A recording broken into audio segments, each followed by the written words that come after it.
Hi guys, this is Swilly, and this is Swilly's Silly Segments number 11. Can you believe there's already been 11 of these? Me neither. The world needs more, I'm sure. Anyway, I hope you're having a great week, and I want to talk to you first off with just about a couple of little things that related to school. Let's start with our AMIs. You should be on May the 4th through the 8th this week, which is the next to last week.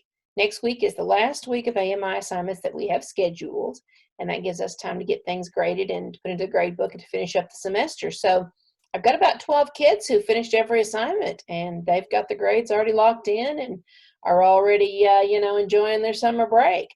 Those of you who are behind, you might want to start, rallying the troops and getting caught up, because you'll really feel good once that weight's off of you and you can officially begin your summer break. If you need any help, please email me, or please text me, or call the school if you need to talk to another teacher and let them know, and they'll have the teacher get a hold of you. Remember, there's a lot of things we can do to help you, so there's no excuse for you not finishing your AMIs. Okay, I talked to Coach Sullivan earlier today, and she wanted me to remind you that if you have not turned in your track uniforms, that you need to do that. And how she would like you to do that is to take your track uniform and put it into a bag and label the bag with your name, and then drop it off at school, and they'll make sure that it gets to her. I would imagine the same thing is true for the other sports. So if anyone still has a uniform for one of their other sports, basketball, volleyball, cheerleading, along with track, please go ahead and get those turned in to school. Also, if you have library books or anything else that belongs to the school that you need to return, please start thinking about doing that. I know next week the middle school is going to be open for a couple of days, a couple of hours, to come up and get your personal belongings that you left in your lockers. So if you want to do that, you might check with the office, call Monday morning and find out what those times are. Before I edit this video, if I get a chance to find out that information and look it up, I will post it on a little note right here.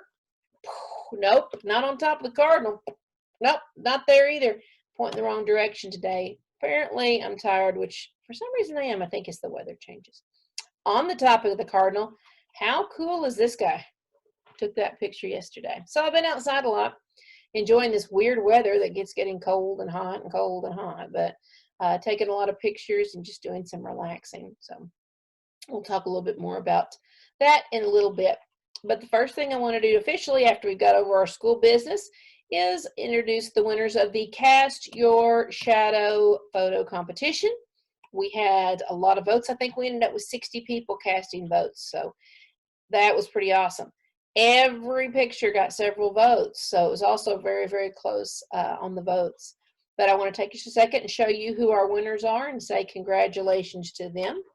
So give me just a second to get that set up.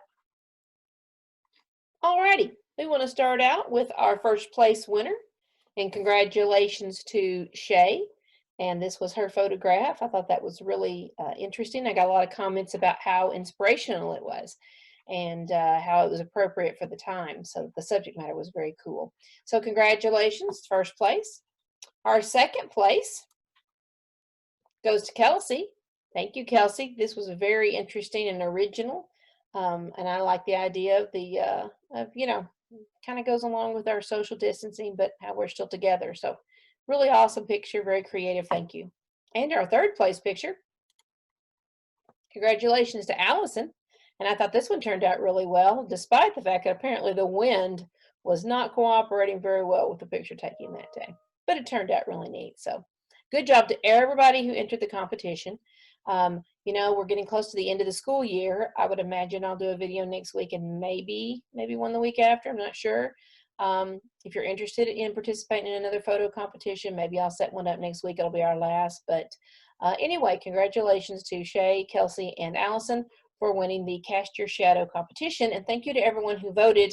That meant an awful lot to us to have you do that. Okay, let's take that off. And one thing I want to talk to you about is what I always start thinking about this time of year. And if you were in my 7th grade class, you should definitely have this memory that we had these discussions.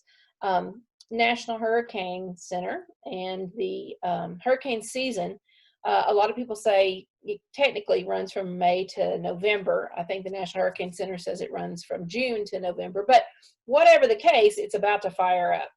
And so I wanted to give you a couple resources that you could look at over the summer before school fires up. And then if you're going to be in my class next year, we'll start the year out and we'll periodically check the National Hurricane Center out and see what's going on in the Atlantic. But these big storms can have an effect on us here in Arkansas. Hurricane Katrina definitely in 2005 had an impact in Arkansas on major storms and flooding. And so we always want to keep an eye on these things. You know, if you have family at the Gulf, of course, particularly, but also because they can impact us. So the first thing I want to do is I want to show you the list of the hurricane names for this year. It's always interesting to look at the names they're going to use. And so I want to pull that up for you in just a second. So this is from the National Hurricane Center, and it's the list of the names that will be used. This is the list for this year, the 2020 names. So the first name storm that we have in the Atlantic will be Arthur, and then Bertha, and Cristobal, and Dolly, and Eduardo. Yeah, okay, you see it, okay? Alternates boy, girl, alternates A through the end of the alphabet. Well, it ends with W, so that's pretty interesting. There's no X, Y, and Z. And then it would just start over here if it had to. Now, you'll notice there's 6 years worth of names out here, and actually the 2025 list should look familiar because that's the same list that we use this year. And they recycle this list every 6 years. They do retire names off the list of storms that are so bad that they just don't want to leave them on the list because they're of the notoriety of the storm from the amount of damage and things. For instance, last year's Hurricane Dorian, which was the one that hit in the Bahamas so badly, they meet typically in the early winter or the spring of the year, and they retire names from the previous year. Because of the virus situation, they were only able to meet temporarily, and they've put off retiring any names from last year's hurricane season until next spring. So they're going to meet again next spring, and they're going to talk about retiring names from 2019 and 2020. And so maybe Hurricane Dorian at that point would be removed off the list, but as you can see, it's still right there on the list, projected to be reused in 2025, unless they decide to take it off the list. So if you're thinking to yourself, well, how do I know if there's hurricanes building up or getting ready to happen, Ms. Williams? Well, then you go to the National Hurricane Center webpage.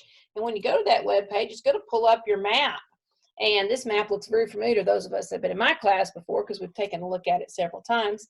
And this is the satellite map. Now, if you don't want to look at the satellite map and you just want to go look at the old regular map, you just go National Hurricane Center, not hard, type it in. And then you click on it, it'll be the first one, and this is what it'll look like. And right now, as you can see, that there's no active storms that they're monitoring, that they're worried about as far as cyclone formation.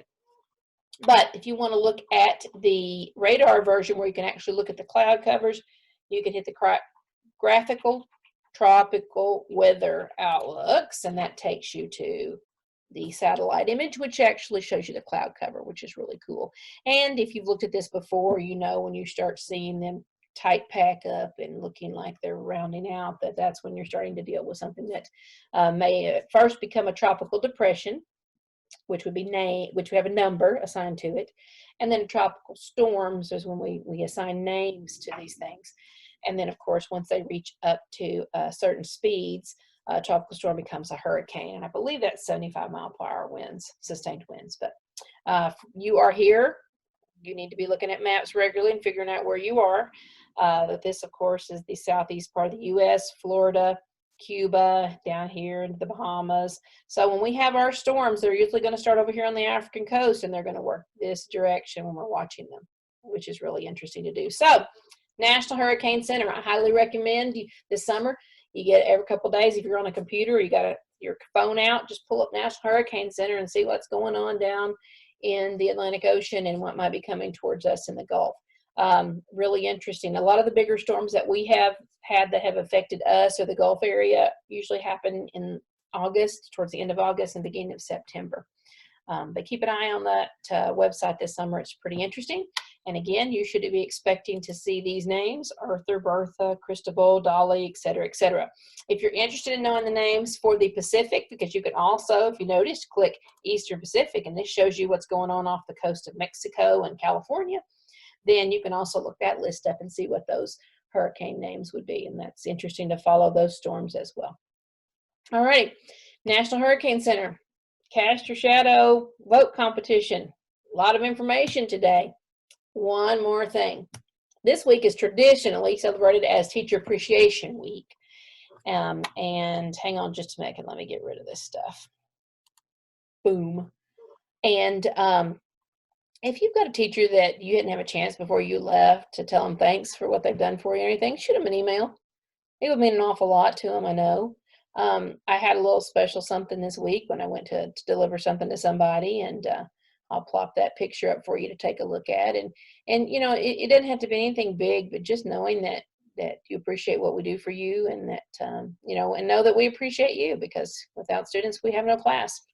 See, my jokes aren't getting any better even during quarantine. So, you know, thank you guys, and take a second to thank a teacher. It may be someone you've had in years past, but if you've got the time and you've got the technology to do it, shoot them an email and let them know thank you. The other thing is this also, I believe, is Nurse Appreciation Week. So if you know anyone that works in the medical field, right now the nurses are on the front line working with the patients that are sick and trying to keep things as normal as they can, and be sure that you tell thank you to those who are working in the nursing field. We do appreciate everything that they do for us to make us comfortable. And Sunday is Mother's Day.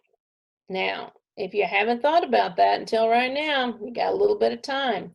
You may not have the resources to get out and go buy something. That's fine. Moms don't need stuff bought. Most of the time, moms just want a little time and a little attention. Maybe volunteering to do a little housework, going out and picking some wildflowers, maybe going out and, I don't know, sweeping off the front porch. Just something like that to tell your mom you love her and appreciate everything she's done for you. I've been wearing my mask when I'm going out in public over the last week, because I'm going to go see my mom, and that way I know I've been safe and I'm not going to take any diseases down to Murfreesboro to go see her. So I'm pretty excited myself about going to see my mom.